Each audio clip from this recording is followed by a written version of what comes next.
Greetings. Today I'll be sharing with you some thoughts on the book of Ayn Rand. The book is called Atlas Shrugged. Atlas Shrugged. This is Ayn Rand's most famous bestseller. The Library of Congress held what is it called when they ask questions to different people. So they asked around 2000 readers what book was the most powerful book in their lives, what book affected their lives the most. And number one in that list was the Bible. Number two was this very book, Atlas Shrugged by Ayn Rand. So this book is very influential in the United States especially, and across the globe. All individualists, free market capitalists, people who believe in reason and like the philosophy of Objectivism are familiar with this book, okay? And if you're not, this is your chance. You can listen to this live and get to know the philosophy of Ayn Rand a little better. Unfortunately, there are some constraints related to copyright. Hi Wendy, and welcome everyone to the live. So I will not be reading from the book directly, not long passages, because unfortunately there are limitations. I will email them and ask permission to read the book, and if I have it, I will be happy to. On YouTube you can find, YouTube or elsewhere, you can find the audio books. So the same book, Atlas Shrugged, it's a novel, and it's pretty big. Look at that. Yeah, if you're an audiobook person, you can discover it online, find it online and enjoy it, okay? And if not, I ordered this from my library at Van Nuys, in Van Nuys, Los Angeles. So you can also go to your library and get the physical copy if you'd like to read the physical book. So the book the chapters of the book have names. So the first chapter of the book is called the theme. And again, sadly, I cannot read the book because of the copyright, but I will walk you through, okay? I'm allowed to, comment.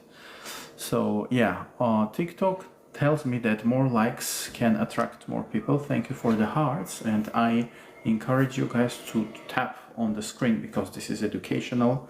I think we need reason, we need a practical philosophy that is not religious, not cultural, that can work for free thinkers, open-minded and logical individuals who want to reach happiness in a constructive and creative way, in an honest way.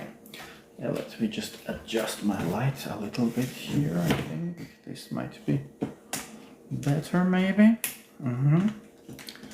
Okay, so the first chapter, the theme, starts with one of the minor characters, Eddie Willers. Eddie has this fear, and the book, Ayn Rand's writing style is very interesting because there are so many nuances. She describes the psychology of the character, she describes the atmosphere, the sky or the color of the street, and you get, if you read carefully, everything is like pretty symbolic, okay? With Ayn Rand, a lot of symbolism. So, for instance, the first paragraph of the book, which is again Atlas Shrugged, okay? And you're welcome to tap on the screen and share so that more people join in. It contains some information about a bum whom Eddie Willers saw, and the eyes of the bum are described as mocking and still, and she uses the following phrase: causeless uneasiness within him. So, and here we already have, like, maybe you need a lot of knowledge. Like I was listening to Ayn Rand, you know, reading and rereading her books. So this is why maybe I have this understanding. So, a causeless uneasiness within him, within that person. Oh, thank you for the hearts. I really encourage those hearts and the shares. So, the philosophy of objectivism is rational, and it's about reason. It's about knowing how to live your life, knowing yourself in a sense, at least knowing your mental self, like your mind, your reason, your psyche, maybe we could say. So, and a lot of people have this causeless uneasiness within them. Eddie is not a very successful free individual in the book, although he's on the right path, we could say. He is friends with interesting people. The main heroine, Dagny Taggart, who is vice president at the railroad. And this might be interesting also for women, maybe, because in Atlas Shrugged, one of the most important focal heroes is a woman, Dagny Taggart, and she is de facto running that railroad company. So we'll get to her, but we continue with Eddie right now. So Eddie is one of those guys who doesn't go till the very end. He doesn't ask himself profound questions. He doesn't really explore his own mind, his own motivation, his own psyche. What is it that I want from life? What is the right thing to do for me? Yeah, even if they use, you know, this concept, the right thing. So Eddie Willers in this context is he has this causeless uneasiness because he's not using his mental capacities to the maximum. Okay. By the way, is there some extra noise coming on my end? If there is, I can change my room. If not, then we can continue. Okay. And this might be something secondary or not, but Eddie Willers gave a coin to a bum on the street. Sometime, like in objectivism, reason is important. What you do, whom you help is also important. Like you can choose to be altruistic in some cases, or do good, or become a beneficiary to strangers. But again, if it's illogical, if it's just purely emotions based, objectivists have a problem with that. Like if it's your choice, okay, but what if it's not based on reason and thinking? Then why? It becomes like self-sacrifice. Okay, let me just clean the lens. I'm not sure if it's lens or something else. Okay. Right, let's continue. I'll be reading and interpreting some stuff from Ayn Rand's Atlas Shrugged. Okay. Another interesting phrase, Eddie Willers felt at a specific time of day a sense of dread without reason. Dread without reason. Like, this is even relatable.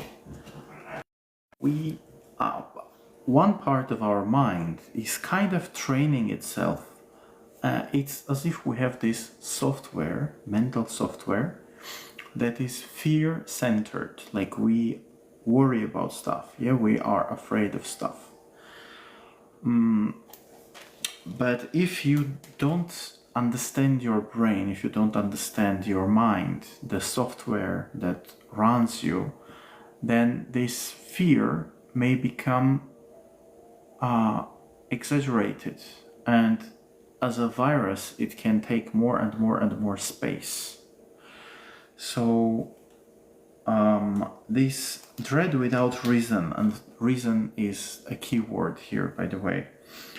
If you don't analyze stuff, if you don't ask yourself questions, if you don't live your life in a conscious way, this dread without reason will not only be with you most of the time, but it will get worse over the time. So then Eddie thinks to himself, no, this is not dread, there's nothing to fear. It's just an immense apprehension with no source or object. So it's unpalpable, you cannot touch it, but it's there. Okay?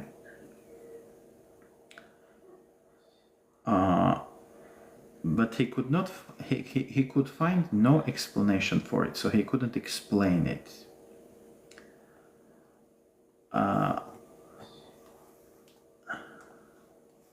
So it's feeling, yeah, it's feeling. Whenever you give yourself to feelings and to, it's not that you need to,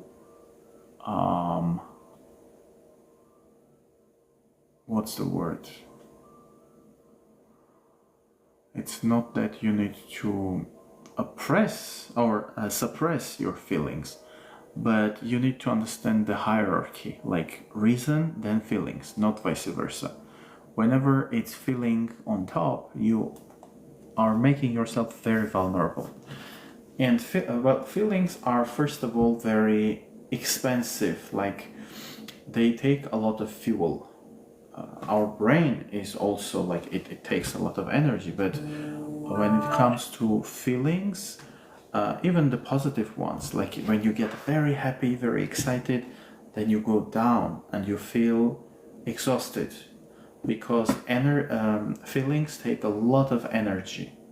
Okay, so if you don't control them, if they become this force that take up a lot of space in you, then it can be very tiring when you're emotions led. And this sense of happiness can easily be replaced with a sense of dissatisfaction, tiredness, like when you go through something happy and then it's over, and then you have to face what comes after that, like dissatisfaction, unhappiness.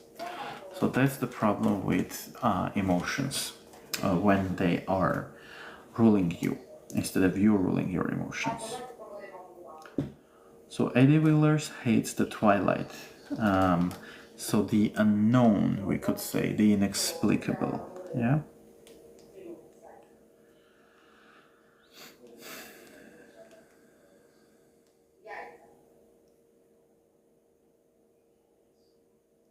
Okay. And then he walks to the office.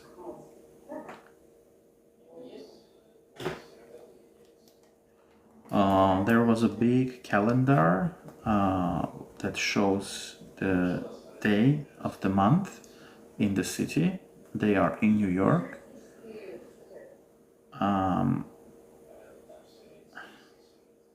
But Eddie doesn't like this calendar either. So he has this uneasiness, this feeling that it's, something is not it with this calendar. I think this might be about like when you don't have any specific stuff. Hi, G. Frooks. Okay. Привет. И передам. So when you don't have this specific sense of purpose, like what do I want to do with my life? What am I about? What is my plan or my agenda?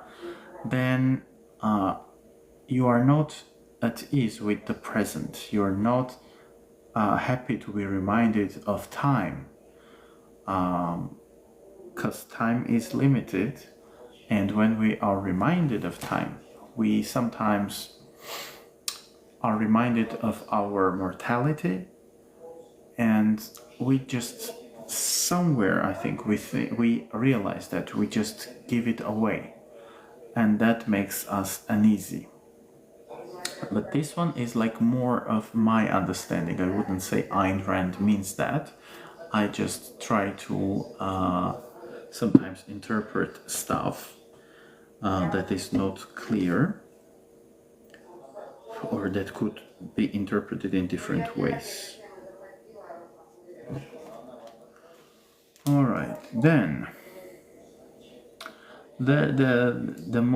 a very interesting story in this first chapter, which I like very much, is about an oak tree. There was a big oak tree on the estate of the Taggart family, and Eddie Willers was friends with the Taggart children. That oak tree was always there. It was a symbol of steadiness for Eddie. And Ayn Rand says the roots of that tree clutched the hill like a fist with fingers sunk into the soil. And he imagined that, this oak tree, the sight of the oak tree gave him some comfort.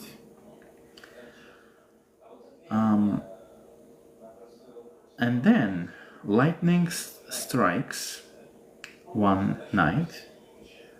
The next morning, Eddie sees that oak tree and he looks into the trunk of the oak tree. It was an empty shell. The heart of the tree, the inside, were rotten away long ago. There was nothing inside, just a thin gray dust that was being dispersed by the whim of the faintest wind. The living power was gone. It was a myth, actually, yeah? And the shape that was there for ages couldn't withstand without that core. So this oak tree is a very interesting, what's the word? It's a very interesting allegory about values, about things that we find comforting, strong. Like in terms of society, it can be religion, it can be a cluster of worldviews, political and philosophical concepts and ideas and premises. And but when you look at the core, you may discover that the core was rotten. So this oak tree, the rotten oak tree, is a beautiful allegory, a beautiful symbolism. externally it still can be there. Yeah, people may speak of tradition, history, past, but then when you look into it, like when you read the Bible, both the Old Testament and the New Testament, and you discover all the controversy, all the negativity, all the hateful stuff, you're like, how can people worship this? Or when people speak of some political ideas, both in the far right and in the far left, and when you see what their actions are, what is behind the words and the worship of different collectivist ideas, you understand that it's rotten. It's just, the shape. But the core is not there, it is gone. And that's partly why those philosophies and ideologies cannot withstand on their own. They are weak at the core. The external splendor can be there, a lot of money can be pumped into that, there might be a lot of power around it, but the core is rotten. Okay? So this is a very beautiful allegory from the first chapter.